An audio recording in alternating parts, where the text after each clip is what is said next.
Pernahkah kamu membayangkan jika kita hidup jutaan tahun silam, di zaman ketika manusia belum mengenal adanya tulisan dan tidak ada bangunan-bangunan, juga teknologi yang kita kenal sekarang?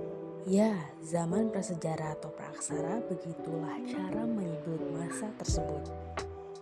Praaksara berasal dari kata pra yang artinya sebelum dan aksara yang artinya tulisan. Jadi masa praaksara bisa diartikan sebagai zaman di mana belum mengenal adanya tulisan. Periodisasi zaman prasejarah dibagi menjadi dua, yaitu berdasarkan geologi dan arkeologi. Pembagian zaman menurut ilmu geologi dibagi menjadi empat: Arkeozoikum, Paleozoikum, Mesozoikum, dan Neozoikum. Arkeozoikum adalah masa pembentukan awal yang berlangsung 2500 juta tahun yang lalu, yang dimana belum adanya kehidupan karena kulit bumi masih sangat panas. Zaman Paleozoikum berlangsung kira-kira 600 juta tahun yang lalu, dengan munculnya adanya tanda-tanda kehidupan seperti adanya binatang kecil, yakni ikan, amfibi, dan reptil. Zaman Mesozoikum berlangsung kira-kira 140 juta tahun yang lalu dengan kemunculan adanya binatang-binatang besar seperti dinosaurus. Zaman ini disebut juga zaman reptil karena terdapat banyak jenis reptil yang ditemukan di zaman ini.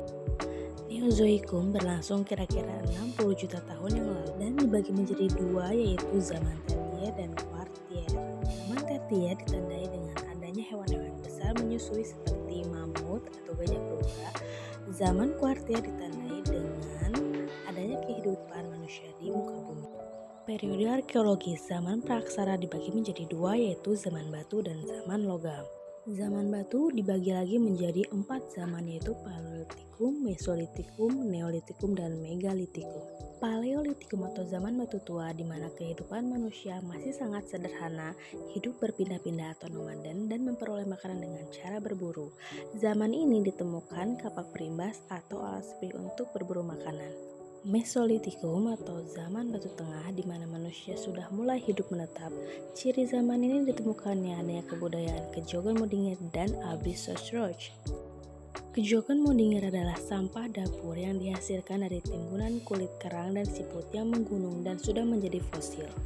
Sementara Abrissosroch adalah gua-gua yang dijadikan tempat tinggal manusia purba untuk tempat perlindungan dari cuaca dan binatang buas. Alat-alat yang ditemukan dalam gua antara lain seperti batu, flex, serta alat-alat dari tulang dan tanduk rusa. Kebudayaan Abrissosroch ini kebanyakan ditemukan di daerah Sulawesi Selatan. Neolitikum adalah zaman batu baru di mana manusia mulai hidup menetap dan mampu menghasilkan bahan makanan melalui kegiatan bercocok tanam. Megalitikum atau zaman batu besar adalah di mana zaman pendirian bangunan dari batu-batu yang berukuran besar yang erat kaitannya dengan pemujaan terhadap roh nenek moyang. Jenis bangunan di zaman Megalitikum ada menhir. Menhir adalah bangunan berupa batu tegak atau tugu yang berfungsi sebagai tempat pemujaan roh nenek moyang, dan juga ada dolmen.